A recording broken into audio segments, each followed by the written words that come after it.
Muito bom dia a todos, sejam bem-vindos a mais um vídeo de abertura do mercado europeu.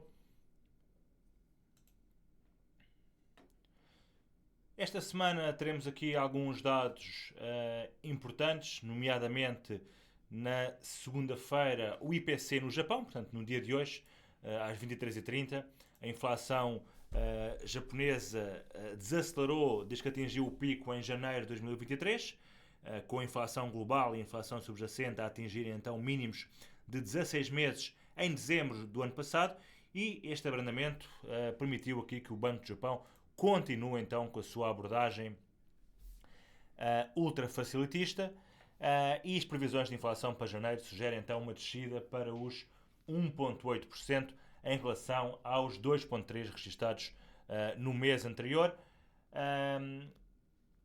Enquanto a inflação 1,9%, assim é que é, enquanto a inflação subjacente espera-se que deixe para os, aqui sim, 1,8%. Apesar de ter entrado em recessão no final do ano passado, os responsáveis políticos japoneses estão atentos a sinais então de um ciclo positivo de salários e inflação e uma taxa de inflação também estável ali em torno dos 2%, antes de considerarem a possibilidade de abandonarem as políticas ultra-acomodativas. E, portanto, com a aproximação da época de negociações salariais, o mercado está atualmente a atribuir uma probabilidade de 60% de uma subida das taxas, mas apenas na reunião de abril. Depois, teremos aqui os dados do PIB na quarta-feira, nos Estados Unidos, referentes ao quarto trimestre.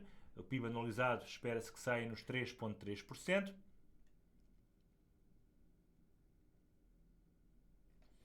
Também a decisão de taxa de juro por parte do Banco da Nova Zelândia.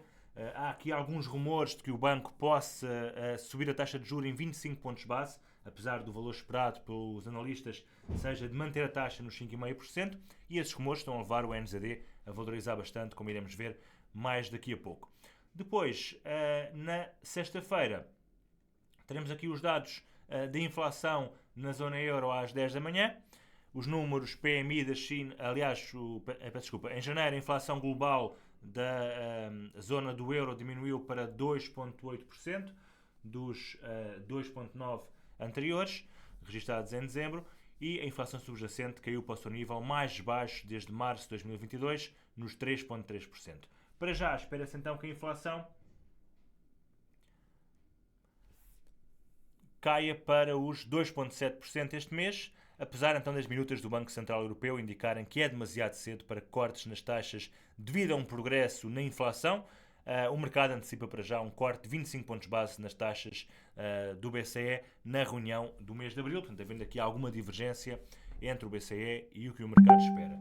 E depois teremos também na sexta-feira o PMI na China de manufatura e também serviços referentes ao mês de fevereiro, em que os números do mês de janeiro mostraram aqui uma melhoria marginal nas condições de negócios, com a contração no setor industrial a diminuir ligeiramente para 49,2 em relação aos 49 que havia registado em dezembro, e portanto os investidores continuam atentos aqui a sinais de uma recuperação económica duradoura que os próximos números do PMI de referentes ao mês de fevereiro poderão então indicar.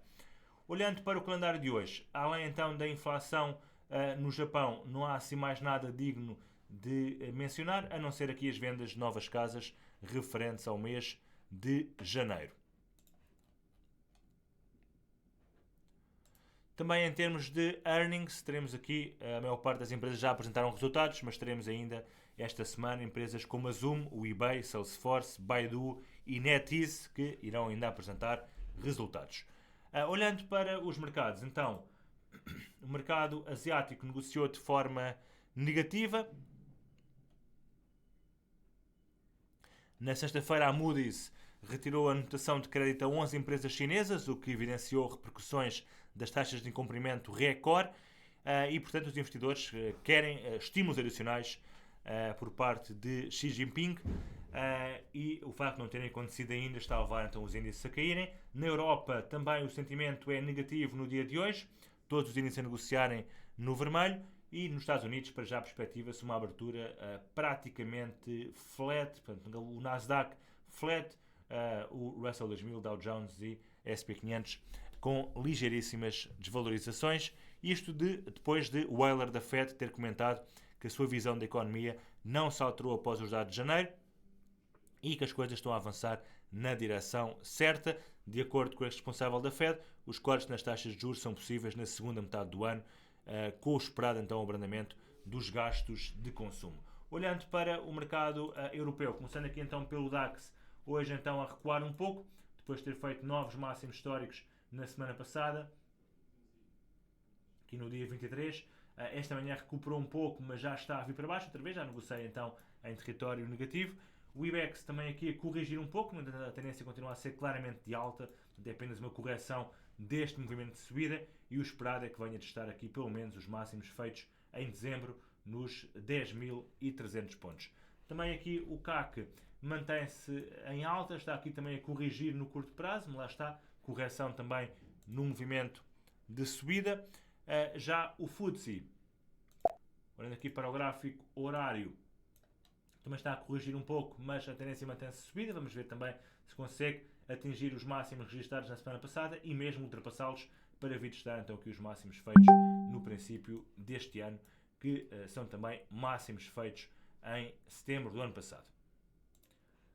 O Eurostock 50 continua então muito parecido com o DAX, portanto é quase uma réplica o gráfico de um e do outro. O SP500 também está em máximos, está neste momento também a consolidar, tal como também o Nasdaq. Nasdaq que efetivamente quebrou esta linha de tendência e testou então aqui na semana passada o máximo que havia feito no dia 12 de fevereiro.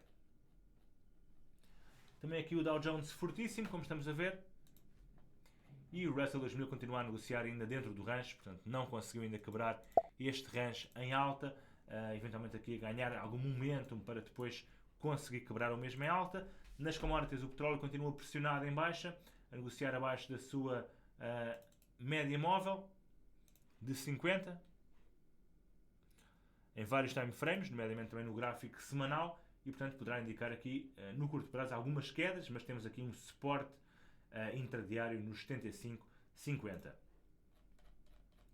O ouro continua então aqui a recuperar, bem como também a prata. E noutras commodities temos aqui então o trigo a dar continuidade ao movimento de queda, o milho também que continua a cair, portanto já vai aqui nos 410 a fazer aqui novos mínimos. Gás natural que recuperou muito na semana passada, entretanto corrigiu um pouco, mas está já aí para cima. E o níquel também, que vimos falar aqui na semana passada, que poderia ser interessante para comprar ou para shortar se quebrasse em alta ou em baixa o range, parece que confirmou aqui a quebra do range. Portanto vamos ver como é que foi a vela diária de hoje, mas poderá ser interessante para entradas longas. Por último, no mercado cambial, hoje então o dólar bastante forte, o euro muito forte também, Libra também forte, CHF também forte e o NZD que esteve a negociar com ganhos devido então às especulações de que o Banco da Nova Zelândia possa aumentar a taxa de juros de referência em 25 pontos base. Entretanto inverteu e é uma das moedas com pior desempenho, portanto AUD, NZD e CAD as moedas com pior desempenho, CHF, Libra, Euro as moedas com melhor desempenho, portanto pares como o Euro NZD ou o Euro AUD poderão ser interessantes para comprar no dia de hoje, bem como também o EuroCAD. Olhando precisamente para esses pares, cá está então o Euro NZD aqui a disparar fortíssimo, o Euro AUD também muito forte, aqui na zona dos 1,65, a quebrar aqui a resistência dos 1,6530 e o dólar mantém-se aqui mais ou menos estável, perto dos 104. Euro USD continua a evoluir, cá está a fazer aqui um duplo fundo no curto prazo e poderá então continuar a subir, e também a Libra bastante forte no dia de hoje, como estamos a ver. O Euro Libra mantém-se aqui no range, continuamos aqui atentos então ao Euro Libra, e o CAD hoje está também bastante fraco, portanto Euro CAD a explodir, dólar CAD também a subir. Já em relação ao Yen está também fraco, portanto Euro Yen, Libra Yen a fazerem aqui novos máximos. O dólar Yen mantém-se lateral e o franco suíço também aqui hoje a ganhar alguma força em relação ao dólar, mas a perder em relação ao euro, que é uma das moedas mais fortes no dia de hoje. Por último, mercado de criptomoedas, hoje a negociar então de forma mista, a Bitcoin cai 1% para os 51.150 dólares. Bem, por hoje é tudo. Ficamos então por aqui. Um bom resto de dia a todos e bons negócios.